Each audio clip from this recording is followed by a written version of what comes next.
कहानी का शीर्षक है कुछ दिन और। दिव्या जी को अपने आलीशान घर और पैसों का बहुत घमंड था।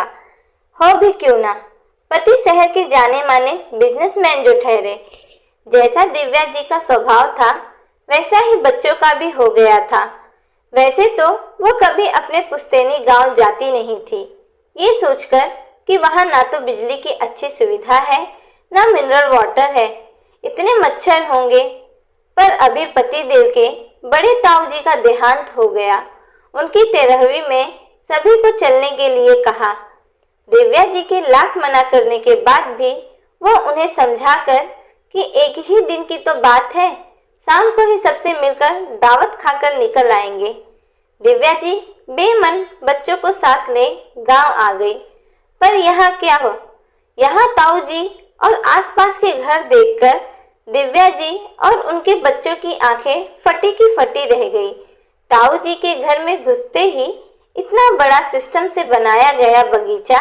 दिव्या जी मन ही मन सोच रही कि कहाँ मैं अपने घर के छोटे छोटे गमलों के पौधे लगाती हूँ। बालकनी भी पूरी भर जाती है, खड़े होने की जगह भी नहीं होती। वो लोग अंदर गए तो देखते ही रह गए। इतनी बड़ी साफ सुथरी तरीने से सजी हुई किचन, दो एसी लग रहे हैं घर में, 3 कमरों में कूलर। बच्चे भी बोले बिना ना रह सके। मम्मा, वहाँ दिल्ली में हमारे किचन कितने छोटे हैं, हम तो सब एक साथ भी खड़े नहीं हो पाते। बहुत सुंदर सा खुले आंगन में लिपा हुआ चूल्हा रखा था। दिव्या जी सोच रही, खुली हवा के लिए हमें बाहर घूमने जाना पड़ता है। पूरे दिन एक बार बाहर ना निकलो तो घुटन महसूस होती है। यहाँ तो घर में ही इतना खुलापन है, कोई सफोकेशन नहीं। दिव्या जी और बच्चों ने सबको प्रणाम किया, बड़ों के पैर छुए। वहाँ की सभी बहुएं साड़ी में बला के खूबसूरत लग रही थी। कमर में चांदी का गहना पहने कयामत ढा रही थी। दिव्या जी सोच रही थी, इनके हाथ देखकर कोई कह सकता है कि ये औरतें गाय भैंस के काम करती हैं। चेहरे की दमक देखकर कोई नहीं कह सकता कि दोनों टाइम चूल्हे में फूंकती मारती हैं।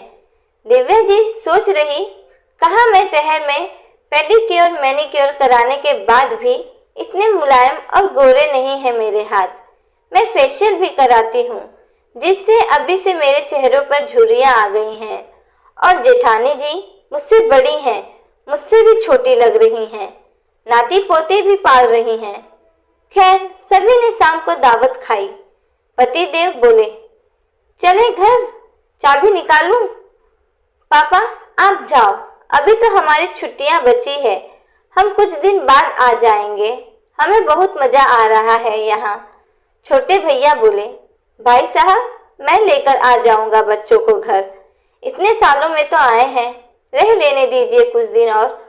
पति देव मुस्कुराकर दिव्या जी की तरफ देखकर बोले, और मैडम जी आप तो चल रही हैं ना, बीमार हो गई होंगी आप तो यहाँ। आप जाओ, मैं अभी कुछ दिन और रहूंगी अपनी देवरानी जेठानियों के बीच। दिव्या जी शर्मा गई।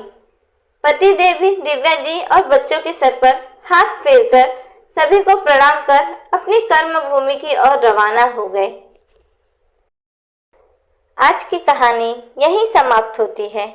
अगर कहानी अच्छी लगे तो कहानी को लाइक और चैनल को सब्सक्राइब करना ना भूलना। धन्यवाद।